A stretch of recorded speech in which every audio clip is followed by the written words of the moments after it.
ਤੁਸੀਂ ਵੇਖ ਰਹੇ ਹੋ ਲਿਬਰਲ ਟੀਵੀ ਮੁੱਦਾ ਅੱਜ ਦਾ ਪ੍ਰੋਗਰਾਮ 'ਚ ਤੁਹਾਡਾ ਸਵਾਗਤ ਹੈ ਜੀ। ਮੀਂਹ ਦਾ ਕਹਿਰ ਤੇ ਕਹਿਰ ਨੇ ਤਰਥੱਲੀ ਮਚਾ ਦਿੱਤੀ। ਬਿਲਕੁਲ ਜੀ, ਰਿਕਾਰਡ ਤੋੜ ਮੀਂਹ ਪੈ ਰਿਹਾ ਔਰ ਇਸ ਸਮੁੱਚੇ ਮੀਂਹ ਨੇ ਉੱਤਰੀ ਭਾਰਤ ਨੂੰ ਮੁਸੀਬਤ ਵਿੱਚ ਪਾ ਦਿੱਤਾ ਹੈ, ਜਾਂ ਇਹ ਕਹੀਏ ਕਿ ਮੁਲਕ ਦੇ 20 ਤੋਂ ਵੱਧ ਸੂਬਿਆਂ ਨੂੰ ਮੁਸੀਬਤ ਵਿੱਚ ਪਾ ਦਿੱਤਾ ਹੈ।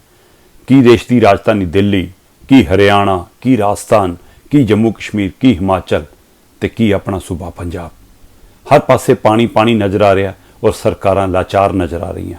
ਲਵਾਰਸ ਸੂਬੇ ਛੱਡ ਦਿੱਤੇ ਗਏ ਨੇ। ਬੇਸ਼ੱਕ ਟਵੀਟ ਦੇ ਉੱਤੇ ਅਧਿਕਾਰੀਆਂ ਦੇ ਹਵਾਲੇ ਨਾਲ ਬੜਾ ਕੁਝ ਕਿਹਾ ਜਾ ਰਿਹਾ, ਪਰ ਜਦੋਂ ਮੁੱਖ ਮੰਤਰੀ ਇਹ ਕਹਿਣ ਲੱਗ ਜਾਣ ਕਿ ਹਾਂ ਜੀ ਇਹ ਸਾਡਾ ਸਿਸਟਮ ਸਾਡੇ ਅਜਿਹੇ ਮੀਂਹ ਲਈ ਨਹੀਂ ਬਣਿਆ, ਤਾਂ ਇਹਦਾ ਮਤਲਬ ਤੁਹਾਡੇ ਬਸ ਤੋਂ ਬਾਹਰ ਹੈ। ਕਿਉਂਕਿ ਹੋ ਰਹੀ ਚੋਣਾਂ ਦੀ ਰਾਜਨੀਤੀ, ਵੋਟਾਂ ਦੀ ਰਾਜਨੀਤੀ, ਸਿਰਫ ਪ੍ਰਚਾਰ ਦੀ ਰਾਜਨੀਤੀ, ਉਸ ਦੇ ਵਿੱਚ ਇਹਨਾਂ ਗੱਲਾਂ ਵੱਲ ਕਦੇ ਧਿਆਨ ਹੀ ਨਹੀਂ ਦਿੱਤਾ ਜਾਂਦਾ ਕਿ ਪ੍ਰਬੰਧਾਂ ਦੀ ਵੀ ਲੋੜ ਹੈ। ਆਉਣ ਵਾਲੇ ਸਮੇਂ ਨੂੰ ਧਿਆਨ 'ਚ ਰੱਖਦਿਆਂ, ਖਤਰੇ ਨੂੰ ਰੱਖਦਿਆਂ ਕੁਝ ਪ੍ਰਬੰਧ ਵੀ ਕਰਨੇ ਆ, ਉਸ ਵੱਲ ਉਚੇਚ ਧਿਆਨ ਦਿੱਤਾ ਜਾਂਦਾ। ਤੇ ਪਰ ਅੱਜ ਦੇਸ਼ ਮੁਸੀਬਤ 'ਚ ਖੜਾ ਹੈ। ਇਹ ਅਚਾਨਕ ਬੜੇ ਭਾਰੀ ਮੀਂਹ ਨੇ, ਜਦੋਂ ਕਿ ਮੌਸਮ ਵਿਭਾਗ ਦੇ ਅਨੁਸਾਰ ਦੀ ਚੇਤਾਵਨੀ ਲਗਾਤਾਰ ਸੀ, ਪਹਿਲਾਂ ਤੋਂ ਅਲਰਟ ਸੀਗੇ, ਪਹਿਲਾਂ ਤੋਂ ਜਾਣਕਾਰੀ ਸੀ ਕਿ ਹਾਂ ਇਸ ਵਾਰ ਮੀਂਹ ਇਸ ਕਦਰ ਪੈ ਸਕਦੇ ਨੇ। ਪਰ ਪਿਛਲੇ 3 ਦਿਨਾਂ ਤੋਂ ਜਿਵੇਂ ਮੀਂਹ ਵਰਿਆ ਤੇ ਉਸ ਦੇ ਨਤੀਜੇ ਦੇ ਨਾਲ ਪੰਜਾਬ ਦੇ ਵਿੱਚ ਸਾਰੇ ਦਰਿਆ, ਸਾਰੀਆਂ ਨਦੀਆਂ, ਸਾਰੇ ਨਾਲੇ ਉਫਾਨ 'ਤੇ ਨੇ। ਗਲੀਆਂ ਮੁਹੱਲਿਆਂ ਘਰਾਂ 'ਚ ਪਾਣੀ ਹੈ ਤੇ ਰਿਕਾਰਡ ਦੱਸਦਾ ਜੀ, ਕਹਿੰਦੇ ਜੀ ਕਿ 24 ਘੰਟਿਆਂ ਦੇ ਵਿੱਚ 41 ਸਾਲ ਪਹਿਲਾਂ ਇੰਜ ਮੀਂਹ ਵਰਿਆ ਸੀ, 41 ਸਾਲ ਬਾਅਦ ਇਸ ਵਾਰ ਇਹ ਦੁਬਾਰਾ ਇਹ ਰਿਕਾਰਡ ਟੁੱਟ ਰਹੇ ਨੇ। ਤੇ ਕਹਿੰਦੇ ਕਿ ਇਸ ਵਾਰ 9 ਜੁਲਾਈ ਤੱਕ ਵੀ ਜਿਹੜਾ ਮੀਂਹ ਆ ਉਹ ਬਹੁਤ ਪਹਿਲਾਂ ਦੇ ਮੁਕਾਬਲੇ ਵੱਧ ਵਰਿਆ। ਕਹਿੰਦੇ 24 ਘੰਟਿਆਂ ਦੇ ਵਿੱਚ ਵੀ 171 mm ਤੱਕ, 170 mm ਤੱਕ ਮੀਂਹ ਪੈ ਗਿਆ। ਤੇ ਜਦੋਂ ਕਿ 9 ਜੁਲਾਈ ਤੱਕ ਦੇ ਰਿਕਾਰਡ ਦੇ ਹਿਸਾਬ ਨਾਲ 243 mm ਮੀਂਹ ਜਿਹੜਾ ਪਹਿਲਾਂ ਨਾਲੋਂ ਵੱਧ ਵਰਿਆ। ਸੋ ਜੇਕਰ ਮੈਂ ਇਸ ਹਵਾਲੇ ਨਾਲ ਜਾਵਾਂ ਤਾਂ ਇਸ ਮੀਂਹ ਦੇ ਨਾਲ ਜਿਹੜੇ ਉੱਤਰੀ ਭਾਰਤ ਦੇ ਕੁਝ ਸੂਬੇ ਨੇ ਜਾਂ ਦੇਸ਼ ਦੇ ਜੇਕਰ ਇਸ ਹਵਾਲੇ ਨਾਲ ਗੱਲ ਕਰਾਂ ਤਾਂ 60 ਤੋਂ ਵੱਧ ਜਾਨਾਂ ਇਹਨਾਂ 3 ਦਿਨ ਦੇ ਮੀਂਹ ਨੇ ਲੈ ਲਈਆਂ। ਜਦੋਂ ਕਿ ਹਿਮਾਚਲ ਦੇ ਵਿੱਚ, ਗਵਾਂਢੀ ਸੂਬੇ ਹਿਮਾਚਲ ਦੇ ਵਿੱਚ ਹੁਣ ਤੱਕ ਜਿਹੜਾ ਆ ਮੀਂਹ ਵਰਿਆ ਉਹਦੇ ਵਿੱਚ 23 ਤੋਂ ਵੱਧ ਜਾਨਾਂ ਜਾ ਚੁੱਕੀਆਂ। ਪਰ ਆ 3 ਦਿਨਾਂ ਦੇ ਮੀਂਹ ਨੇ ਵੀ 3 ਤੋਂ ਵੱਧ ਜਾਨਾਂ, ਹਿਮਾਚਲ ਦੇ ਵਿੱਚ ਵੀ 7 ਤੋਂ ਵੱਧ ਜਾਨਾਂ ਲੈ ਲਈਆਂ ਜੀ। ਔਰ 60 ਜਾਨਾਂ ਉੱਤਰੀ ਭਾਰਤ ਜਾ ਚੁੱਕੀਆਂ। ਸਭ ਤੋਂ ਵੱਧ ਜਾਣ ਦੀ ਖਬਰ ਇਸ ਮੀਂਹ ਕਾਰਨ, ਹੜ੍ਹ ਕਾਰਨ, ਉਹਦੇ ਵਿੱਚ ਹੜ੍ਹ ਜਾਣਾ, ਘਰ ਢਹਿ ਜਾਣੇ, ਉਹਦੇ ਕਾਰਨ 34 ਮੌਤਾਂ ਯੂਪੀ 'ਚ ਹੋਈਆਂ ਆ ਪਿਛਲੇ 3 ਦਿਨਾਂ ਦੇ ਦਰਮਿਆਨ। 34 ਤੋਂ ਵੱਧ ਮੌਤਾਂ ਯੂਪੀ 'ਚ ਦੱਸੀਆਂ ਜਾ ਰਹੀਆਂ। ਸਾਡੇ ਗਵਾਂਢੀ ਸੂਬੇ ਹਿਮਾਚਲ ਦੇ ਵਿੱਚ 7 ਤੋਂ ਵੱਧ ਜਾਨਾਂ ਇਸ ਮੀਂਹ ਨੇ ਲੈ ਲਈਆਂ, ਜਦੋਂ ਕਿ ਹੁਣ ਤੱਕ ਉੱਥੇ ਮੀਂਹ ਦੇ ਕਾਰਨ 23 ਤੋਂ ਵੱਧ ਮੌਤਾਂ ਹੋ ਚੁੱਕੀਆਂ। ਇਸੇ ਤਰ੍ਹਾਂ ਉੱਤਰਾਖੰਡ 'ਚ 6 ਤੋਂ ਵੱਧ ਜਾਨਾਂ ਚਲੀਆਂ ਗਈਆਂ। ਜੰਮੂ ਕਸ਼ਮੀਰ 'ਚ 4 ਤੋਂ ਵੱਧ ਜਾਨਾਂ ਇਸ ਮੀਂਹ ਨੇ ਲੈ ਲਈਆਂ, ਜਿਸ 'ਚ 2 ਸਾਡੇ ਫੌਜੀ ਜਵਾਨ ਵੀ ਰੁੜ ਚੁੱਕੇ ਨੇ। ਸੋ ਇਸੇ ਤਰ੍ਹਾਂ ਪੰਜਾਬ ਦੇ ਵਿੱਚ ਵੀ 3 ਦੀ ਜਾਨ ਇਸ ਮੀਂਹ ਨੇ ਲੈ ਲਈ ਹੈ। ਤੇ ਕਿੰਨੇ ਹੀ ਘਰਾਂ 'ਚ ਸਮਾਨ ਹੈ ਨਾ, ਕਿੰਨੇ ਹੀ ਘਰਾਂ ਦੇ ਸਾਰੇ ਮੰਜੇ ਬਿਸਤਰੇ, ਪੇਟੀਆਂ ਤੱਕ 'ਚ ਪਾਣੀ, ਤੇ ਕਈ ਥਾਵਾਂ 'ਤੇ ਛੱਤਾਂ ਡਿੱਗਣ, ਮਕਾਨ ਢਹਿਣ। ਤੇ ਚੰਡੀਗੜ੍ਹ ਵਰਗਾ ਜਿਹੜਾ ਕਹਿੰਦੇ ਜੀ ਬੜਾ ਆਧੁਨਿਕ ਸ਼ਹਿਰ ਹੈ, ਜਿਹਨੂੰ ਬੜਾ ਟੈਕਨੋਲੋਜੀ ਨਾਲ ਬਣਾਇਆ ਗਿਆ, ਉੱਥੇ ਵੀ ਲੋਕਾਂ ਦੇ ਘਰਾਂ 'ਚ ਪਾਣੀ ਵੜ ਗਿਆ। ਜੀਰਕਪੁਰ, ਮੋਹਾਲੀ, ਖਰੜ, ਜਿਹਨੂੰ ਨਵਾਂ ਚੰਡੀਗੜ੍ਹ ਕਹਿ ਕੇ ਖੜੇ ਕੀਤੇ ਗਏ, ਉਹਨਾਂ ਟਾਵਰਾਂ 'ਚ ਫਸੇ ਲੋਕਾਂ ਨੂੰ ਬਾਹਰ ਕੱਢਣ ਦੇ ਲਈ ਬਾਕਾਇਦਾ ਕਿਸ਼ਤੀਆਂ ਲਿਆਉਣੀਆਂ ਪਈਆਂ। ਤੇ ਹੁਣ ਦੇਸ਼ ਦੇ ਪ੍ਰਧਾਨ ਮੰਤਰੀ ਨਰਿੰਦਰ ਮੋਦੀ ਵੀ ਕਹਿੰਦੇ ਮੀਟਿੰਗਾਂ ਲੈ ਰਹੇ ਨੇ ਜੀ।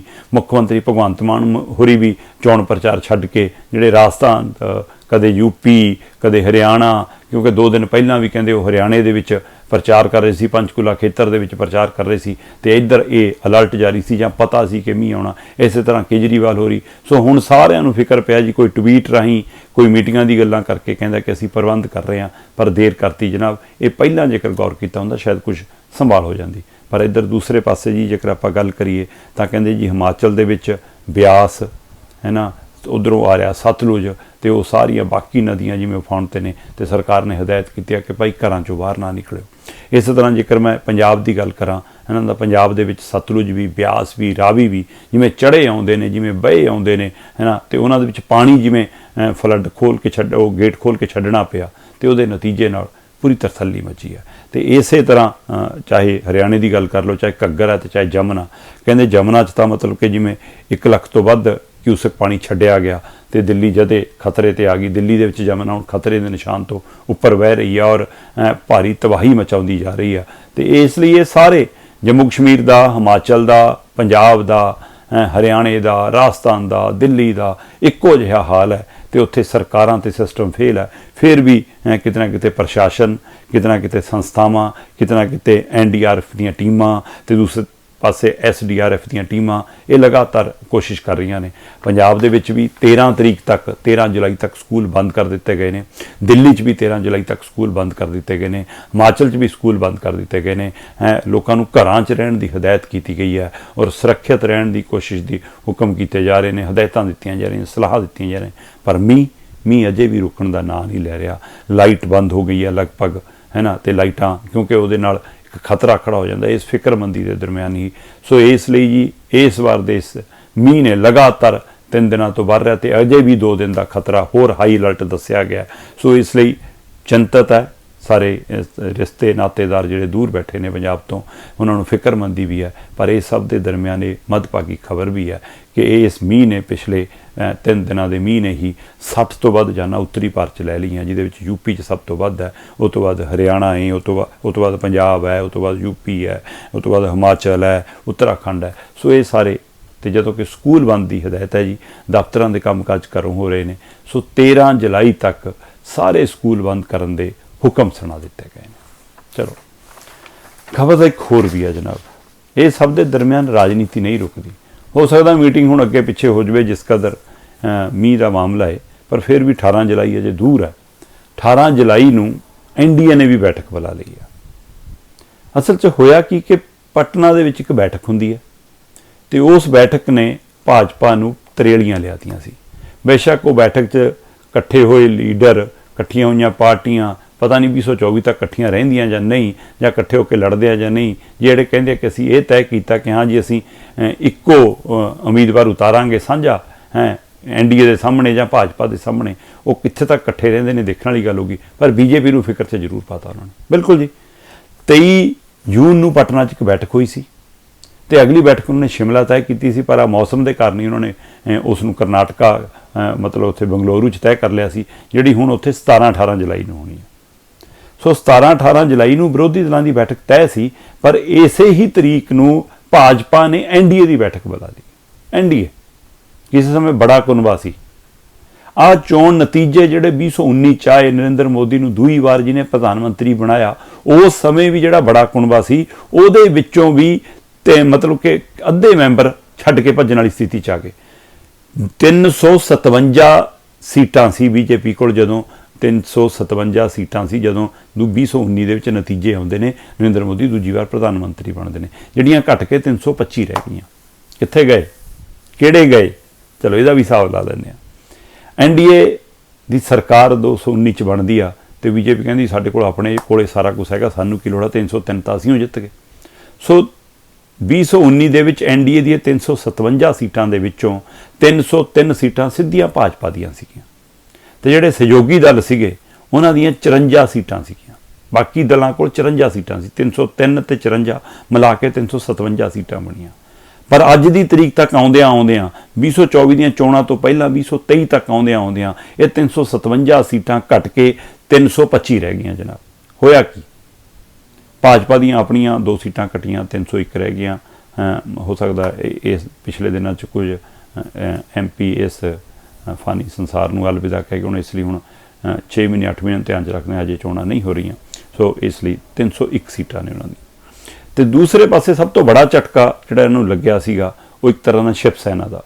18 ਸੀਟਾਂ ਸ਼ਿਵ ਸੈਨਾ ਦੀਆਂ ਸੀਗੀਆਂ, ਜਿਹੜੇ ਨਾਲ ਸੀ ਸ਼ਿਵ ਸੈਨਾ ਜਿਹੜੀ ਕਹਿੰਦੇ ਸੋਚ ਸਾਡੀ ਉਹੀ ਜਿਹੀ ਆ, ਵਿਚਾਰ ਸਾਡਾ ਉਹੋ ਜਿਹਾ, ਧਾਰਨਾ ਸਾਡੀ ਉਹੀ ਜਿਹੀ ਹੈ, ਪਰ ਉਹ ਮਹਾਰਾਸ਼ਟਰ ਦੀ ਰਾਜਨੀਤੀ ਨੇ ਸ਼ਿਵ ਸੈਨਾ ਨੂੰ ਅੱਡ ਕਰਤਾ ਤੇ ਉਹ 18 ਸੀਟਾਂ ਗਈਆਂ। ਪਰ ਹੁਣ ਉਹਨਾਂ 'ਚੋਂ 13 ਪਰਤ ਆਈਆਂ ਨੇ ਅਜੇ, ਤੇ ਤਾਂ ਵੀ ਉਸ ਦੇ ਬਾਵਜੂਦ 325 ਰਹਿ ਗਈਆਂ। ਜੇ 18 ਮਾਈਨਸ ਹੁੰਦੀਆਂ ਫਿਰ ਤਾਂ ਹੋਰ ਘਟ ਜਾਂਦੀਆਂ। ਸੋ ਹੁਣ ਉਹਦੇ 'ਚੋਂ 13 ਆ ਗਈਆਂ ਵਾਪਸ, ਉਹ ਸ਼ਿੰਦੇ ਗਰੁੱਪ ਦੇ ਰੂਪ ਦੇ ਵਿੱਚ, ਸ਼ਿੰਦੇ ਸ਼ਿਵ ਸੈਨਾ ਗਰੁੱਪ ਦੇ ਰੂਪ 'ਚ। ਸੋ ਉਹਨਾਂ ਨੂੰ ਅਜੇ NDA ਦਾ ਸਿੱਧਾ ਹਿੱਸਾ ਬਣਾਉਣਾ ਹੈ। ਸੋ ਪਰ ਇਹ 13 ਹੁਣ ਇਹਦੇ ਵਿੱਚ ਸ਼ਾਮਲ ਗਿਣ ਰਹੇ ਹਾਂ ਆਪਾਂ। ਸੋ ਇਸ ਲਈ 5 ਸੀਟਾਂ ਇਹ ਘਟ ਗਈਆਂ ਜਿਹੜੀਆਂ ਉਧਵ ਠਾਕਰੇ ਨਾਲ ਰਹਿ ਗਈਆਂ। ਫਿਰ ਉਸ ਤੋਂ ਬਾਅਦ ਸਭ ਤੋਂ ਵੱਡਾ ਝਟਕਾ JDU ਨਤੀਸ਼ ਦੀ ਪਾਰਟੀ, 16 ਉਹ ਮੈਂਬਰ 0 ਹੋ ਗਏ। ਜਿਹੜੇ 16 MP ਨਾਲ ਸੀ ਭਾਜਪਾ ਦੇ NDA ਦਾ ਹਿੱਸਾ ਸੀ, ਉਹ 16 ਦੇ 16 ਬਾਹਰ ਹੋ ਗਏ, ਹੁਣ ਨਾਲ ਨਹੀਂ ਹੈਗੇ। ਇਸੇ ਤਰ੍ਹਾਂ ਅਕਾਲੀ ਦਲ 2 ਸੀ, 2 ਨਾਲ ਨਹੀਂ ਰਹੇ। ਸੋ ਇਹ 325 ਸੀਟਾਂ ਰਹਿ ਗਈਆਂ ਜੀ। ਤੇ ਹੁਣ ਕਹਿੰਦੇ ਕਿ ਤੈਅ ਕਰ ਰਹੇ ਨੇ ਜਨਾਬ ਕਿ ਆਪਾਂ ਭਾਈ ਸਾਰਿਆਂ ਨੂੰ ਮੋੜ ਕੇ ਲਿਆਉਣਾ। ਸੋ 18 ਜੁਲਾਈ ਨੂੰ ਜਿਹੜੀ ਬੈਠਕ ਰੱਖੀ ਹੈ ਜੀ BJP ਨੇ NDA ਦੇ ਦਲਾਂ ਨੂੰ, ਉਹਦੇ ਵਿੱਚ ਬਕਾਇਦਾ ਤੌਰ ਤੇ UP ਤੋਂ, ਮਹਾਰਾਸ਼ਟਰ ਤੋਂ, ਬਿਹਾਰ ਤੋਂ, ਪੰਜਾਬ ਤੋਂ, ਉੱਤਰਾਖੰਡ ਤੋਂ, ਹੈ ਨਾ, होर पार्टियां दे लीडर दल मैंबर सारिਆਂ ਨੂੰ सद्दा देने की कोशिश है कि भाई ਜਿਹੜੇ गुस्से ने उन्होंने मना लो, ਜਿਹੜੇ रलाउने ने उन्होंने मना लो, ਜਿਹੜੇ नवे लियाने ने उन्होंने बुला लो। सो किसी ਨੂੰ मना के बुलाया जा रहा, किसी ਨੂੰ रलाउण ਲਈ बुलाया जा रहा। सो एक कवायद तुर पई है। कौन कौन आ रहा जी? जिवें ਹੁਣ महाराष्ट्र तो NCP ਦੇ ਜਿਹੜੇ ਪਹਿਲਾਂ ਨਾਲ ਨਹੀਂ ਸੀ ਉਹਨਾਂ 'ਚ ਹੁਣ ਅਜੀਤ ਪਵਾਰ ਦੇ ਗਰੁੱਪ ਦੇ ਰੂਪ 'ਚ ਜਿਹੜੇ ਤਾਜ਼ੇ ਇੱਧਰ ਆਏ ਨੇ, ਸੋ ਉਹ ਗਰੁੱਪ ਸ਼ਾਮਲ ਹੋ ਸਕਦਾ ਜੀ ਸ਼ਰਦ ਪਵਾਰ ਨੂੰ ਛੱਡ ਕੇ। ਇਸੇ ਤਰ੍ਹਾਂ ਸ਼ਿਵ ਸੈਨਾ ਜਿਹੜੀ ਪਹਿਲਾਂ ਨਾਲ ਸੀ ਫਿਰ ਛੱਡ ਗਈ, ਹੁਣ ਉਹ ਸ਼ਿੰਦੇ ਗੁੱਟ ਦੇ ਰੂਪ 'ਚ ਨਾਲ ਆ ਸਕਦੇ ਨੇ। ਸੋ ਇਸ ਲਈ ਉਧਵ ਠਾਕਰੇ ਵੀ ਵੈਸੇ ਸਿਵਲ ਕੋਡ ਦੇ ਮਾਮਲੇ 'ਚ ਮਾੜੀ ਜੀ ਪ੍ਰਗਟਾ ਚੁੱਕੇ ਨੇ ਇੱਛਾ ਕਿ ਨਹੀਂ ਜੀ ਇਹ ਸਹੀ ਆ ਕਿ ਉਹ ਨਾਲ ਤੱਕ ਆਉਣ ਦਾ ਸੰਕੇਤ ਆ ਜਾਂ ਅਜੇ ਦੂਰੇ ਰਹਿਣਗੇ, ਦੇਖਣ ਵਾਲੀ ਗੱਲ ਆ। ਪਰ ਇਸੇ ਤਰ੍ਹਾਂ ਜੇਕਰ ਆਪਾਂ ਗੱਲ ਕਰੀਏ ਤਾਂ ਸਭ ਤੋਂ ਵੱਧ ਨਜ਼ਰ ਲੋਕਾਂ ਦੀ यूपी ਤੇ ਵੀ ਹੈ ਤੇ ਬਿਹਾਰ ਤੇ ਵੀ ਹੈ। यूपी 'ਚੋਂ ਵੀ ਕੋਈ ਛੋਟੇ ਛੋਟੇ ਦਲ ਜਾਂ ਮੈਂਬਰ ਨਾਲ ਆਉਣ ਲਈ ਤਿਆਰ ਨੇ। ਸੋ ਇਸੇ ਤਰ੍ਹਾਂ ਬਿਹਾਰ 'ਚੋਂ ਜੀਤਨ ਰਾਮ ਮਾਂਝੀ ਹੋਰਾਂ ਦਾ HAM, ਇਸੇ ਤਰ੍ਹਾਂ ਚਿਰਾਗ ਪਾਸਵਾਨ ਹੈ ਨਾ, ਰਾਮ ਵਿਲਾਸ ਪਾਸਵਾਨ ਦੇ ਮੁੰਡੇ ਵਾਲਾ LJP ਹੈ, ਇਸੇ ਤਰ੍ਹਾਂ ਮੁਕੇਸ਼ ਸਾਨੀ ਵਾਲਾ VIP ਗਰੁੱਪ, ਉਮੇਸ਼ ਕੁਸ਼ਵਾਹਾ ਵਾਲਾ RLSP। ਸੋ ਇਹ ਗਰੁੱਪ ਵੀ ਬਿਹਾਰ ਤੋਂ ਵੱਡੀ ਗਿਣਤੀ 'ਚ ਨਾਲ ਆ ਜਾਣਗੇ, ਚਾਹੇ ਮੈਂਬਰ ਇੱਕ ਦੋ ਹੀ ਹੋਵੇ ਉਹਨਾਂ ਕੋਲ। ਪਰ ਸਭ ਤੋਂ ਵੱਧ ਨਜ਼ਰ ਜੇਕਰ ਹੈ ਤਾਂ ਉਹ ਹੈ ਕਿ ਰੁੱਸੇ ਹੋਏ ਉਹਨਾਂ 'ਚ ਅਕਾਲੀ ਦਲ ਜਿਹੜਾ ਟੁੱਟ ਕੇ ਗਿਆ ਹੈ, ਜਾਂ ਚੰਦਰ ਬਾਬੂ ਨਾਇਡੂ ਦੀ TDP। ਸੋ ਕਹਿੰਦੇ ਜੀ ਇਹਨਾਂ ਨੂੰ ਵੀ ਸੱਦਾ ਦਿੱਤਾ ਜਾ ਰਿਹਾ। ਆਂਧਰਾ ਪ੍ਰਦੇਸ਼ ਤੋਂ ਜੇਕਰ ਚੰਦਰ ਬਾਬੂ ਨਾਇਡੂ ਹੋਰੀ ਮੁੜ ਕੇ NDA ਦਾ ਹਿੱਸਾ ਬਣ ਜਾਣ ਤਾਂ ਕੋਈ ਹੈਰਾਨ ਨਾ ਹੋਇਓ। ਤੇ ਇਸੇ 18 ਜੁਲਾਈ ਦੀ ਬੈਠਕ 'ਚ ਜੇਕਰ ਅਕਾਲੀ ਦਲ ਬੈਠਾ ਨਜ਼ਰ ਆ ਜਾਵੇ ਤਾਂ ਵੀ ਹੈਰਾਨ ਹੋਣ ਦੀ ਲੋੜ ਨਹੀਂ। ਬਿਲਕੁਲ ਜੀ, ਸ਼੍ਰੋਮਣੀ ਅਕਾਲੀ ਦਲ ਬਾਦਲ, ਸ਼੍ਰੋਮਣੀ ਅਕਾਲੀ ਦਲ ਢੀਂਡਸਾ ਹੈ, ਸ਼੍ਰੋਮਣੀ ਅਕਾਲੀ ਦਲ ਬੀਬੀ ਜਗੀਰ ਕੌਰ ਵਾਲਾ ਗਰੁੱਪ, ਜੇਕਰ ਇਹ ਸਾਰੇ ਲੀਡਰ ਇਕੱਠੇ ਹੋ ਕੇ ਵੀ ਚਲੇ ਜਾਣ 18 ਜੁਲਾਈ ਦੀ ਬੈਠਕ 'ਚ ਤਾਂ ਕੋਈ ਹੈਰਾਨੀ ਨਾ ਹੋਇਓ, ਕਿਉਂਕਿ ਹੋ ਸਕਦਾ ਕਿ ਅਕਾਲੀ ਦਲ ਨੂੰ ਮੁੜ ਕੇ ਮੰਤਰਾਲਾ ਵੀ ਮਿਲ ਜਾਵੇ ਇੱਕ ਅੱਧਾ। ਵੈਸੇ ਤਾਂ MP ਤਾਂ 2 ਹੀ ਨੇ ਜਨਾਬ, ਪਰ ਦਲ ਹੀ ਸ਼ਾਮਲ ਹੋ ਸਕਦੇ ਨੇ। ਜੇ ਦੋ MPਆਂ ਦੇ ਹਿਸਾਬ ਨਾਲ ਤਾਂ ਸ਼੍ਰੋਮਣੀ ਅਕਾਲੀ ਦਲ ਬਾਦਲ ਸੁਖਬੀਰ ਬਾਦਲ ਤੇ ਬੀਬੀ ਹਰਸਿਮਰਤ ਕੌਰ ਬਾਦਲ, ਮੈਂਬਰ 2 ਹੀ ਅਜੇ ਸ਼ਾਮਲ ਹੋਣੇ ਨੇ, ਪਰ ਗਰੁੱਪ ਪੂਰੇ ਦਾ ਪੂਰਾ ਜਾਂ ਤਿੰਨੇ ਚਾਰੇ ਧੜੇ ਵੀ ਜਾ ਸਕਦੇ ਨੇ। ਸੋ ਸਭ ਦੀ ਨਜ਼ਰ ਹੁਣ 18 ਜੁਲਾਈ ਦੀ ਬੈਠਕ ਤੇ ਆ ਕਿ ਕੀ ਇਸ ਦੇ ਵਿੱਚ ਅਕਾਲੀ ਦਲ ਮੁੜ ਕੇ ਸ਼ਾਮਲ ਹੋਊਗਾ ਜਾਂ ਕਿਹੜਾ ਅਕਾਲੀ ਦਲ ਹੋਊਗਾ, ਕਿਹੜਾ ਨਹੀਂ, ਜਾਂ ਸਾਰੇ ਹੋਣਗੇ ਜਾਂ ਅਜੇ ਕੋਈ ਨਹੀਂ। ਸੋ ਸਭ ਦੀ ਨਜ਼ਰ ਇਸ ਤੇ ਬਣੀ ਹੋਈ ਆ। ਤੇ ਇਸ ਸਭ ਦੇ ਦਰਮਿਆਨ OP ਸੋਨੀ ਦੀ ਵੀ ਖੂਬ ਚਰਚਾ ਜਨਾਬ। ਵਿਜੀਲੈਂਸ ਦੀ ਜੇਕਰ ਗੱਲ ਮੰਨੋ ਤਾਂ ਕਹਿੰਦੇ ਜੀ ਪੈਸਾ ਹੀ ਇੰਨਾ ਬਣਾ ਲਿਆ ਸੀ ਕਿ ਗ੍ਰਿਫਤਾਰ ਤਾਂ ਕਰਨਾ ਪੈਣਾ ਸੀ। 2016 ਤੋਂ ਲੈ ਕੇ 2022 ਤੱਕ ਇਹ ਸਮੇਂ ਦੇ ਦਰਮਿਆਨ ਦੀ ਕਹਿੰਦੇ ਜੀ ਵਿਜੀਲੈਂਸ ਨੇ ਸਮੀਖਿਆ ਕੀਤੀ ਤੇ ਕਹਿੰਦੇ ਜੀ ਜਨਾਬ ਨੇ 8 ਕਰੋੜ ਰੁਪਈਆ ਆਪਣੀ ਆਮਦਨ ਤੋਂ ਵੱਧ ਖਰਚ ਲਿਆ ਇਸ ਸਮੇਂ 'ਚ। 16 ਤੋਂ 22 ਦੇ ਦਰਮਿਆਨ ਹੀ 2016 1 ਅਪ੍ਰੈਲ 2016 ਤੋਂ ਲੈ ਕੇ 31 ਮਾਰਚ 2022 ਤੱਕ ਕਹਿੰਦੇ OP ਸੋਨੀ ਜਿਹੜੇ 5 ਵਾਰ ਲਗਾਤਾਰ MLA ਵੀ ਬਣੇ ਹੈ, ਜਾਂ ਫਿਰ ਜਿਹੜੇ ਮਤਲਬ ਕਿ ਚੰਨੀ ਸਰਕਾਰ 'ਚ ਉਪ ਮੁੱਖ ਮੰਤਰੀ ਤੱਕ ਦੇ ਅਹੁਦੇ ਤੇ ਰਹੇ, ਜਾਂ ਕੈਬਨਿਟ ਮੰਤਰੀ ਰਹੇ ਕੈਪਟਨ ਦੀ ਸਰਕਾਰ 'ਚ, ਕਿਸੇ ਸਮੇਂ ਅੰਮ੍ਰਿਤਸਰ ਦੇ ਮੇਅਰ ਵੀ ਰਹੇ ਨੇ। ਸੋ ਉਹ OP ਸੋਨੀ ਹੋਰਾਂ ਨੂੰ ਵਿਜੀਲੈਂਸ ਨੇ ਇਸ ਵੱਲ ਨਾਲ ਗ੍ਰਿਫਤਾਰ ਕੀਤਾ ਕਿ 1 ਅਪ੍ਰੈਲ 2016 ਤੋਂ ਲੈ ਕੇ 31 ਮਾਰਚ 2022 ਤੱਕ ਜਨਾਬ ਨੇ ਕਮਾਏ 4 ਕਰੋੜ 52 ਲੱਖ, ਮਤਲਬ ਲਗਭਗ 4.5 ਕਰੋੜ ਤੋਂ ਵੱਧ, 4 ਕਰੋੜ 52 ਲੱਖ ਰੁਪਇਆ। ਤੇ ਇਸੇ ਸਮੇਂ ਦਰਮਿਆਨ ਖਰਚ ਦਿੱਤੇ 12 ਕਰੋੜ 48 ਲੱਖ, ਮਤਲਬ 12.5 ਕਰੋੜ, ਲਗਭਗ 12 ਕਰੋੜ 48 ਲੱਖ ਖਰਚੇ। ਤੇ ਕਹਿੰਦੇ ਜੀ 8 ਕਰੋੜ ਵੱਧ ਕਿਵੇਂ ਖਰਚਦਾ? 7 ਕਰੋੜ 96 ਲੱਖ ਰੁਪਈਆ ਆਪਣੀ ਆਮਦਨ ਤੋਂ ਵੱਧ ਖਰਚਣ ਦਾ ਰਿਕਾਰਡ ਸਾਹਮਣੇ ਆਇਆ। ਸੋ ਇਸ ਲਈ ਕਹਿੰਦੇ ਜੀ ਇਹ ਕੁੱਲ ਆਮਦਨ ਇਸ ਸਮੇਂ ਦੌਰਾਨ ਦੀ OP ਸੋਨੀ ਤੇ ਉਹਦੇ ਪਰਿਵਾਰ ਦੀ ਆ ਤੇ ਖਰਚਾ ਵੀ ਉਹਨਾਂ ਦਾ। ਸੋ ਹੁਣ ਕਹਿੰਦੇ ਜੀ ਉਹਨਾਂ ਦਾ ਸਾਰਾ ਕੁਝ ਜ਼ਬਤ ਕਰ ਰਹੇ ਆ, ਘਰ ਵਾਲੀ ਦੇ ਨਾਂ ਤੇ ਜ਼ਮੀਨਾਂ, ਬੱਚਿਆਂ ਦੇ ਨਾਂ ਤੇ ਜ਼ਮੀਨਾਂ, ਰਿਸ਼ਤੇਦਾਰਾਂ ਦੇ ਨਾਂ ਤੇ ਜ਼ਮੀਨਾਂ, ਉਹ ਸਾਰਾ ਡਾਟਾ ਕਹਿੰਦੇ ਵਿਜੀਲੈਂਸ ਕਹਿੰਦਾ ਸਾਨੂੰ ਮਿਲ ਗਿਆ। ਤੇ ਹੁਣ ਕਾਂਗਰਸ ਕਹਿੰਦੀ ਜੀ ਸਾਡੇ ਖਿਲਾਫ ਬਦਲਾਖੋਰੀ ਦੀ ਰਾਜਨੀਤੀ ਆ, ਸਾਡੇ ਲੀਡਰਾਂ ਨੂੰ ਤੰਗ ਕਰ ਰਹੇ ਨੇ, ਦੂਏ ਪਾਸੇ ਸਾਤੋਂ ਸਮਰਥਨ ਵੀ ਭਾਲਦੀ ਆ ਆਮ ਆਦਮੀ ਪਾਰਟੀ। ਇਹ ਸਾਰਾ ਕੁਝ ਕੇਜਰੀਵਾਲ ਦੇ ਇਸ਼ਾਰੇ ਤੇ ਹੋ ਰਿਹਾ। ਤੇ ਇੱਧਰ ਕਈਆਂ ਹੋਰਾਂ ਨੂੰ ਫਿਕਰ ਪੈ ਗਈ ਆ ਕਿ ਇਹ ਤੋਂ ਬਾਅਦ ਨੰਬਰ ਕਿਹਦਾ, ਇਹ ਤੋਂ ਬਾਅਦ ਬਾਰੀ ਕਿਹਦੀ। ਸੋ ਇਸ ਲਈ ਜੀ OP ਸੋਨੀ ਦੇ ਹਵਾਲੇ ਨਾਲ ਅਜੇ ਤਾਂ ਸੈਨੀਟਾਈਜ਼ਰ ਵਾਲੇ ਘੁਟਾਲੇ ਦੀ ਚਰਚਾ ਹੈਗੀ ਆ। ਸੋ ਅਜੇ ਉਹ ਘੁਟਾਲੇ ਦਾ ਪਹਿਲੂ ਖੜਾ। ਸੋ ਕੀ ਇਹ ਵਿਜੀਲੈਂਸ ਨੇ ਅੰਕੜਿਆਂ ਦੇ ਹਵਾਲੇ ਨਾਲ ਇਹ ਕਾਰਵਾਈ ਕੀਤੀ ਆ ਜਾਂ ਬਦਲਾਖੋਰੀ ਦੀ ਕਾਰਵਾਈ ਆ, ਇਹਦੀ ਵੀ ਚਰਚਾ ਖੂਬ ਚੱਲ ਰਹੀ ਹੈ। ਇਹਦੇ ਉੱਤੇ ਵੀ ਸਭ ਦੀ ਨਜ਼ਰ ਹੈ। ਸੋ ਪਰ ਸਭ ਤੋਂ ਵੱਧ ਅੱਜ ਪੰਜਾਬ ਦੇ ਵਿੱਚ, ਹਿਮਾਚਲ ਦੇ ਵਿੱਚ, ਹਰਿਆਣੇ ਦੇ ਵਿੱਚ, ਰਾਜਸਥਾਨ ਦੇ ਵਿੱਚ, UP ਦੇ ਵਿੱਚ, ਬਿਹਾਰ ਦੇ ਵਿੱਚ, ਦਿੱਲੀ ਦੇ ਵਿੱਚ, ਇਹਨਾਂ ਸਾਰਿਆਂ ਸੂਬਿਆਂ, ਉੱਤਰਾਖੰਡ ਦੇ ਵਿੱਚ ਜੇਕਰ ਫਿਕਰਮੰਦੀ ਆ ਤਾਂ ਮੀਂਹ ਕਾਰਨ ਹੈ। ਸੋ ਸਾਰੇ ਚਿੰਤਤ ਵੀ ਆ, ਫਿਕਰਮੰਦੀ ਵੀ ਆ, ਤੇ ਸਰਕਾਰ ਆਪੋ ਆਪਣੇ ਹੱਲੇ ਨਾਲ ਦੇਸ਼ ਦੇ ਪ੍ਰਧਾਨ ਮੰਤਰੀ, ਸੂਬਿਆਂ ਦੇ ਮੁੱਖ ਮੰਤਰੀ ਆਪਸ ਵਿੱਚ ਤਾਲਮੇਲ ਵੀ ਕਰ ਰਹੇ ਨੇ, ਪਰ ਦੇਰ ਕਰਤੀ ਜਨਾਬ। ਤੇ ਇਸ ਮੀਂਹ ਦੇ ਲਈ ਤਿਆਰ ਨਹੀਂ ਸੀ ਸਾਡੀਆਂ ਸਰਕਾਰਾਂ, ਸਾਡਾ ਸਿਸਟਮ, ਸਾਡਾ ਮਾਹੌਲ, ਸਾਡੀ ਤਿਆਰੀ। ਸੋ ਪ੍ਰਬੰਧਾਂ ਦੇ ਲਈ ਤਿਆਰ ਰਹਿਣਾ ਵੀ ਜ਼ਰੂਰੀ ਸੀ, ਪਰ 60 ਤੋਂ ਵੱਧ ਜਾਨਾਂ ਗਈਆਂ, ਉਸ ਨੂੰ ਲੈ ਕੇ ਫਿਕਰਮੰਦੀ ਹੈ। ਤੇ ਅਜੇ ਆਉਣ ਵਾਲਾ ਮੌਸਮ ਵੀ ਦੱਸਦਾ ਕਿ ਹਾਂ ਕਾਫੀ ਆਉਣ ਵਾਲੇ ਸਮੇਂ ਦੇ ਵਿੱਚ ਅਲਰਟ ਜਾਰੀ ਹੈ ਕਿ ਅਜੇ ਵੀ 2-3 ਦਿਨ ਤੇਜ਼ ਮੀਂਹ ਦੇ ਅਸਾਰ ਨੇ। ਸੋ ਇਹ ਸਭ ਦੇ ਦਰਮਿਆਨ ਧਿਆਨ ਰੱਖਿਓ ਜੀ, ਰੱਬ ਰਾਖਾ। ਤੁਸੀਂ ਵੇਖਦੇ ਰਹੋ ਲਿਬਰਲ TV, ਲੋਕਾਂ ਦੀ ਆਵਾਜ਼ ਲੋਕਾਂ ਲਈ।